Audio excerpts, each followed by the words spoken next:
이혼 후에도 삶은 계속되지만 과거의 일부 습관은 사라지지 않는다고 주장합니다. 그래서 사전 예고도 없이 전 시어머니와 그녀의 딸은 여행 가방과 아이들을 들고 얼굴에 미소를 지으며 걱정하지 마세요. 우리는 예고 없이 도착했지만 적어도 어린아이들은 보게 될 것입니다. 라는 기성 문구를 들고 소치의 집문 앞에 나타났습니다. 분명히 그들은 집주인이 이미 오래전에 모퉁이를 돌았고 이제 다른 사람과 자신의 삶을 공유하고 있다는 사실을 전혀 몰랐습니다.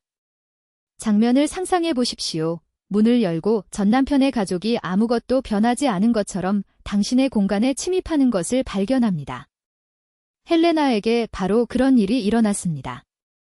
문을 열자 전 시어머니인 이리나가 거대한 여행 가방 2개를 끌고 들어왔고 시누이 스베틀라나는 이미 그 집주인인 듯 온 집안에 흩어진 새 아이를 데리고 들어왔다. 우리가 당신에게 경고하지 않았다는 사실을 신경 쓰지 마세요. 중요한 것은 당신이 아이들을 다시 보게 될 것이라는 점입니다. 스베틀라나는 마치 헬레나가 길을 가로막는 또 다른 장애물인 것처럼 지나가며 말했습니다. 아이들은 지체하지 않았습니다. 막내는 이미 진입로 한가운데에서 운동화를 걷어차면서 할머니, 해변에 가자 라고 외치고 있었습니다. 헬레나는 무슨 일이 일어났는지 알아보려고 천천히 문을 닫았습니다. 2년이 그녀가 이고르와 이혼한 지 2년이 지났습니다. 재산 분할로 얻은 그 집은 2년 동안 그녀만의 것이 됐다.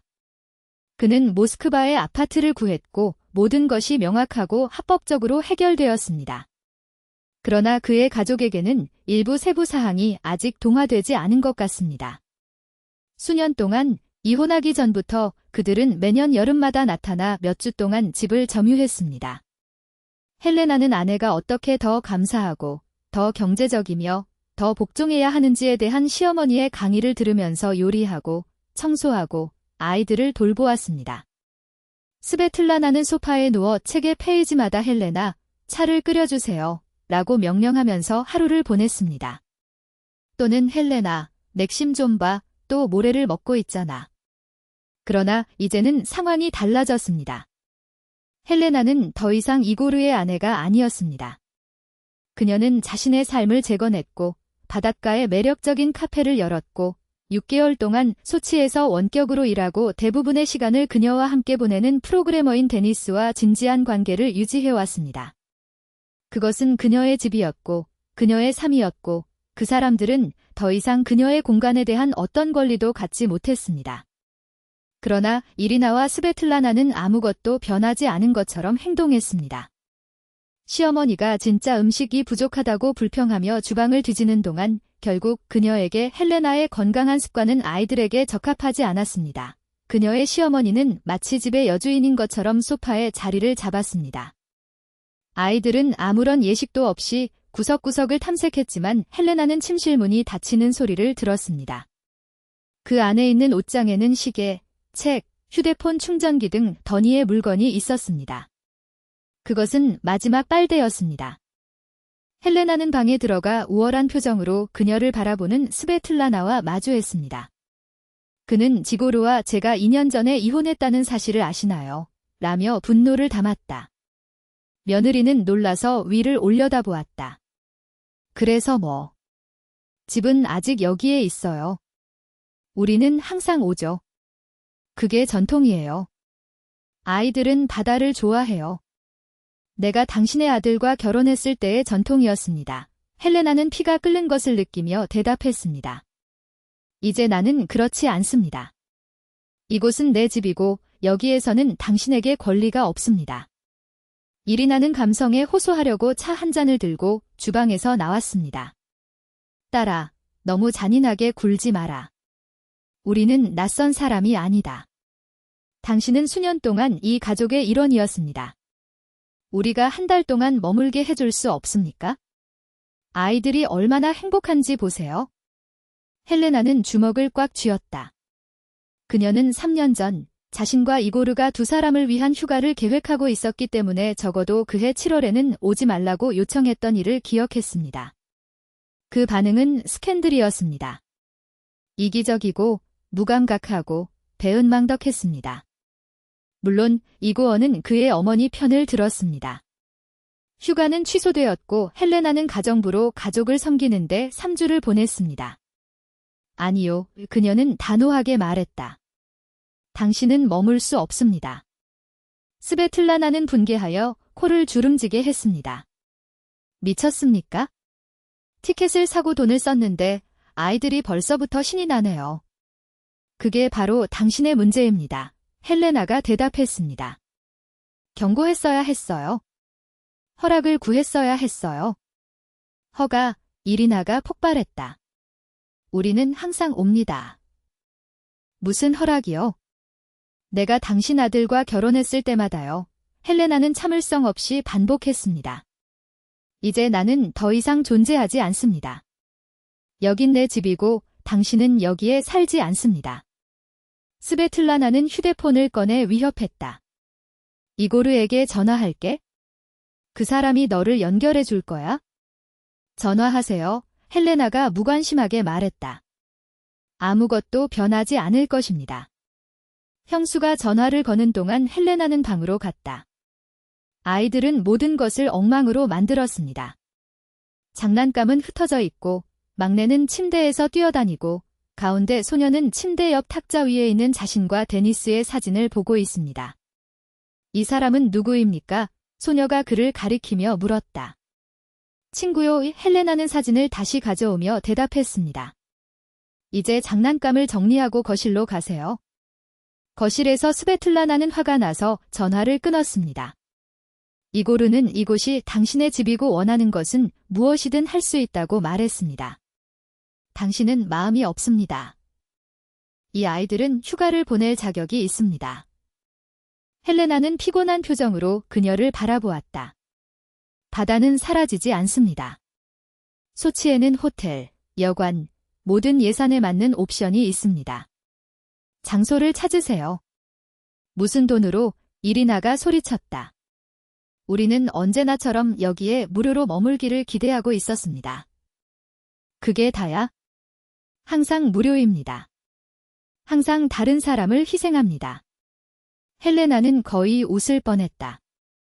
그 사람들은 예고도 없이 도착하고 집을 점유하고 음식을 먹고 공간을 엉망으로 만들고 게다가 한 푼도 지불하지 않을 권리가 있다고 정말로 생각했습니다. 그렇습니다. 그녀는 침착하게 말했다. 당신은 계산했고 나는 계산하지 않았습니다. 그러니 짐을 싸서 다른 곳을 찾아보세요. 당신은 이기적이에요. 스베틀라나에게 침을 뱉었다. 나는 항상 당신이 좋지 않다는 것을 알고 있었습니다. 이고어는 전혀 눈치채지 못했습니다. 헬레나는 그녀를 침착하게 바라보았다. 나는 3년 동안 당신의 나쁜 기분, 당신의 게으름, 당신의 집을 호텔처럼 대하는 방식을 참았습니다. 당신이 도착하고 3년 동안 소파에 누워서 떠날 때까지 일어나지 않았습니다. 그동안 나는 6명을 위해 요리하고 청소하고 빨래하고 당신의 아이들을 돌보았는데 당신은 고마워요라는 말도 하지 않았습니다. 그러니 나를 이기적이라고 부르지 마십시오. 당신은 그것에 대해 도덕이 없습니다. 스베틀라나는 입을 열었지만 아무 말도 나오지 않았습니다. 이리나는 분노로 얼굴이 붉어졌습니다. 어떻게 감히 우리한테 그런 말을 할 수가 있어? 아주 간단해요. 헬레나가 대답하며 문을 활짝 열었습니다. 나는 내 집에 있습니다. 그리고 내 집에서 내 생각을 말합니다. 이제 떠나주세요. 당신은 여기에 단 1분도 더 머물지 못할 것입니다. 헬레나가 강철처럼 단호한 목소리로 끼어들었습니다. 우린 갈 곳이 없어요. 이리나가 팔짱을 끼며 주장했습니다. 우리 왕복 티켓은 한 달 더 남았습니다. 머물자. 그때 데니스가 집에 들어왔습니다. 그는 반바지와 꽉 끼는 티셔츠를 입고 팔에는 쇼핑백을 들고 있었습니다. 방 안에 낯선 사람들을 보자 그의 눈이 커졌다. 레나, 여기서 무슨 일이야? 차분하면서도 기민한 그의 목소리는 공기의 긴장을 풀어주었다. 헬레나는 두 여자를 가리켰다. 데니스, 사람은 내 전 시어머니와 처제야. 예고도 없이 나타나더니 여기서 한 달간 살겠다고 생각하니 내쫓겠다. 그는 계산적인 표정으로 방문객들을 분석한 뒤 헬레나에게로 시선을 돌렸다. 도움이 필요하세요? 그러면 당신은 누구입니까? 이리나는 도전적으로 가슴을 부풀렸다. 나는 여기에 산다. 데니스는 의도적으로 느린 동작으로 가방을 바닥에 내려놓으며 어깨를 으쓱했습니다. 그리고 나는 내 집에 낯선 사람이 들어오는 것을 원하지 않습니다. 내 집, 이리나는 무시하듯 웃었다. 여기는 이고르의 집, 내 아들의 집이에요. 아니요. 데니스는 팔짱을 끼고 인상적인 존재감으로 방 안에 더 많은 공간을 차지했습니다. 이곳은 헬레나의 집입니다. 그녀가 주인입니다. 저는 여기에 등록되어 있습니다. 그러니 저는 당신에게 떠나라고 요청할 권리가 있습니다. 그것은 거짓말이었다. 그는 여전히 그의 부모와 함께 공식적으로 모스크바에 등록되어 있었다. 그러나 그것은 설득력 있게 들렸다. 스베틀라나는 그를 노려보았다. 그러니까 당신은 이미 다른 남자를 찾았군요. 그렇죠. 그의 목소리에는 독이 뚝뚝 떨어졌다. 이혼한 지 1년도 안 됐어요. 2년이요. 헬레나는 지쳐서 정정했습니다. 2년 남았습니다. 스베틀라나. 그리고 내 사생활은 당신이 상관할 바가 아닙니다. 아이들이 듣고 있어요. 이리나는 거실문에서 눈을 크게 뜨고 모든 것을 지켜보고 있는 어린 새 아이를 가리켰다. 데니스는 한 발 더 나아갔습니다. 1m 90의 넓은 어깨를 지닌 이리나는 본능적으로 뒤로 물러섰다. 숙녀 여러분, 그는 낮지만 분명한 목소리로 말했습니다. 두 가지 선택이 있습니다. 하나는 물건을 가지고 지금 당장 떠나는 것입니다. 두 번째는 경찰에 신고하면 당신은 무단 침입 혐의로 제거됩니다. 그는 주머니에서 휴대폰을 꺼냈다. 당신은 무엇을 선택합니까? 우리는 강제로 들어가지 않았습니다. 스베트라너는 정당화하려고 시도했지만 더니는 포기하지 않았습니다. 주인의 허락도 없이 들어갔는데 주인이 나가라고 했더니 거절하더군요. 형법상 자의라고 합니다. 빨리 결정하세요. 그의 어조는 토론의 여지를 남기지 않았습니다. 헬레나는 감사한 마음으로 그를 바라보았습니다. 데니스는 그 여자들을 몰랐고 그들에게 빚진 것도 없었지만 그는 그곳에 있었고 자신의 공간과 국경을 지키고 있었습니다. 이고르와 결혼한 지 수년 만에 처음으로 그녀는 누군가가 자신의 편이라고 느꼈습니다. 이리나는 입술을 오므려 헬레나에게 마지막 독한 표정을 지었다. 그래도 후회하게 될 거야? 이런 일들을 잊지 말게. 헬레나는 이미 많은 일을 후회하고 있어요. 라고 건조하게 대답했다. 특히 너희들을 너무 오랫동안 참아내느라 고생했어. 하지만 그걸로 끝이야. 20분 후 가방이 포장되었습니다. 스베틀라나는 숨을 헐떡이며 중얼거리며 아이들을 택시 안으로 밀고 있었다. 맥심은 이제 바다가 보고 싶다며 훌쩍거렸다. 이리나는 폐위된 여왕의 자세로 차에 올라 마지막 경고를 내렸습니다. 이고르는 이 사실을 알게 될 것입니다. 모두가 당신이 어떤 여자인지 알게 될 것입니다. 훌륭한 헬레나는 지쳐서 문틀에 기대어 앉았습니다. 그들에게 알려주세요. 택시가 출발하자 그녀는 한숨을 쉬며 문을 닫고 등을 기대었다. 손이 떨리고 있었다. 데니스는 어깨를 껴안았습니다. 어떤 친척이요? 응. 그게 바로 꼬디예요. 그녀는 약한 미소를 지었다.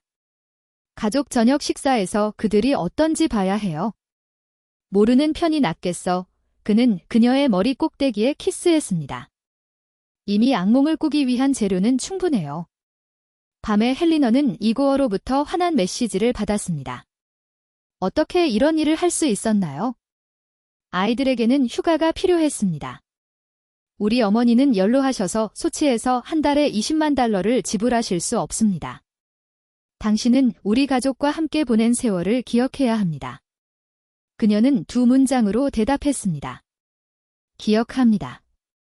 그래서 들여보내지 않았습니다. 이고어는 1시간 동안 계속해서 글을 쓰면서 공통적으로 아는 모든 사람에게 자신이 이기적이라고 말하겠다고 위협했습니다. 헬레나는 알림을 무음으로 설정했습니다. 다음 날 스베틀라나는 소셜미디어에 인간성을 잊고 아이들과 노인 여성을 거리로 내던진 특정 사람들에 대한 글을 올렸다. 해당 게시물은 이고어의 친척과 친구들로부터 100개의 좋아요를 받았습니다. 헬레나는 변명하지 않았지만 스베틀라나와 아는 친구가 메시지를 보냈다.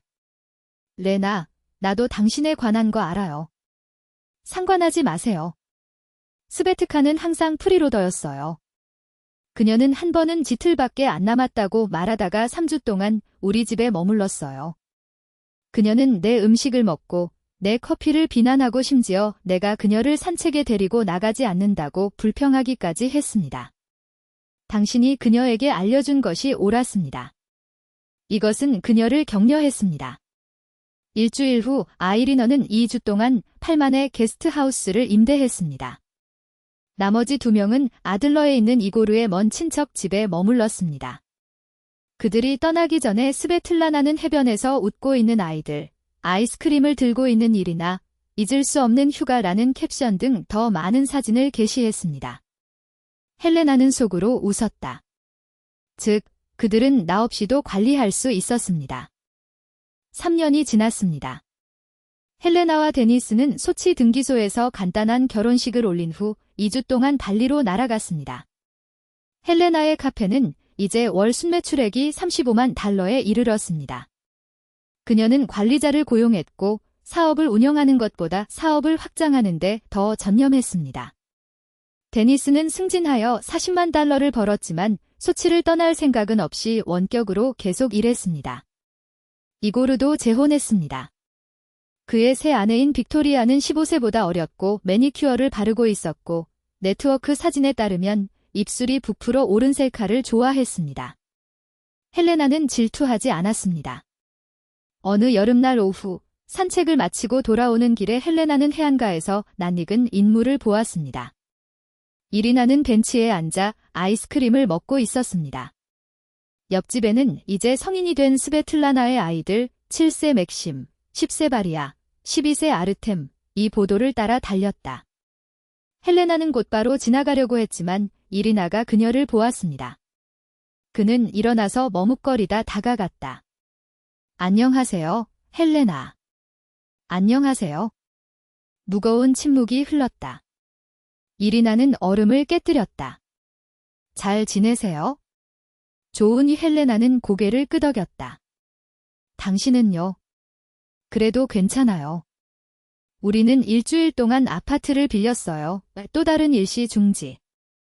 이리나는 헬레나의 눈을 들여다보았고 뭔가 후회합니까? 창피. 거기서 빛났어요. 그때 내가 틀렸어요. 그녀는 어렵게 말을 꺼내며 인정했다. 예고도 없이 그렇게 나타나서는 안 됐어요. 그곳은 당신 집이었어요. 헬레나는 놀라서 눈썹을 치켜떴다. 그는 사과를 기대한 적이 없었다. 그렇게 말해줘서 고마워요. 이고르와 빅토리아도 여기 호텔에 있어요. 이리나는 얼굴을 찡그렸다. 그 사람은 너랑 달라. 헬레나는 대답하지 않았다. 당신은 좋은 아내였어요. 이리나는 말을 할 때마다 상처를 받는 듯 계속했다. 이제 알겠습니다. 늦었지만 이해합니다. 감사해요. 헬레나는 부드럽게 미소를 지었다. 하지만 더 이상 상관없어요. 지금은 행복해요. 이리나는 고개를 끄덕이고 손주들에게 돌아갔다. 헬레나는 계속해서 데니스에게 손을 내밀었습니다. 그는 진보라고 말했다.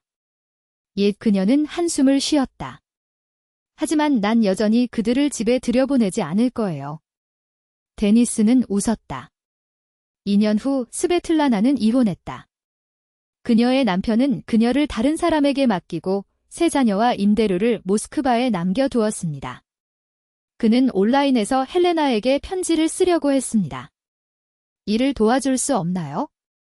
카페에서요. 대답은 정중하면서도 단호했다. 빈자리가 없어요. 이고어와 빅토리어는 4년 동안 지속되었습니다. 이혼하면서 그녀는 그가 헬레나에게서 물려받은 아파트의 절반을 그대로 유지했습니다. 아이리너는 그곳으로 이사했습니다. 혼자서는 더 이상 자립할 수 없었고 건강도 더 이상 예전과 같지 않았습니다. 헬레나는 우연히 지인을 통해 알게 되었습니다. 그는 약간의 동정심을 느꼈지만 돌아갈 만큼은 아니었습니다. 그 삶, 의무와 묵묵한 체념에 기초한 그 관계. 아니, 다시는. 모든 것을 변화시킨 그날로부터 5년 후, 헬레나는 커피 한 잔을 손에 들고 집 현관에 앉아 있었습니다. 바다의 짠맛과 뒤섞인 향기가 아래 바위에 부드럽게 스며들었습니다. 버니는 부엌에서 아침 식사를 준비하고 있었고 스피커에서 낮은 음악이 흘러나오며 이전에는 가능하다고 상상조차 못했던 주변 환경을 고요하게 감싸고 있었습니다. 그의 생각은 문을 열고 문간에서 이리나와 스베틀라나를 발견한 그 순간, 즉 공포, 둔한 분노, 침략의 느낌을 떠올렸습니다. 그는 무엇보다도 거절할 수 있는 자신의 힘을 기억했습니다. 아니오라는 말은 단순한 말이 아니라 분수령이었습니다. 그때 그녀는 더 이상 편리해야 할 의무가 없다는 것을 깨달았습니다. 그는 더 이상 다른 사람들의 기대에 부응하기 위해 자신의 공간, 시간, 평화를 포기할 필요가 없었습니다. 나는 더 이상 그들이 가족이기 때문에 무례함, 은밀한 요구를 받아들여야 한다는 생각의 인질이 아니었습니다. 버니는 김이 나는 오믈렛 한 접시를 들고 현관에 나타났습니다. 무슨 생각을 하고 있나요? 그는 음식을 자기 앞에 놓으며 물었다. 헬레나는 거의 깨닫지도 못한 채 미소를 지었다. 나는 그들을 들여보내지 않았던 나를 기억하고 있었습니다. 그는 그녀 옆에 앉아 다정하게 그녀의 머리에 입을 맞추며 이미 알고 있다는 듯 대답했습니다. 그리고 그것은 내가 할 수 있는 최선의 일이었습니다. 나는 당신이 그렇게 할 것이라는 것을 의심한 적이 없습니다. 그녀는 바다를 바라보았고 그곳, 즉 그녀의 집 구석구석을 비추는 태양을 바라보았습니다. 그 집은 단지 4개의 벽만 있는 것이 아니었습니다. 그것은 그녀 자신이 정복한 요새였다. 수십 년 만에 처음으로 그녀만의 삶이 된 삶, 만족스럽지 못한 것에 대한 죄책감도 없고 그것을 하는 방법만 아는 사람들에게 상처를 줄 것이라는 두려움도 없고 모든 결정에 드리워진 의무라는 억압적인 그림자도 없습니다. 5년 전 그날 그녀는 문을 닫았습니다. 그리고 그 이후로 그는 한 번도 후회하지 않았습니다.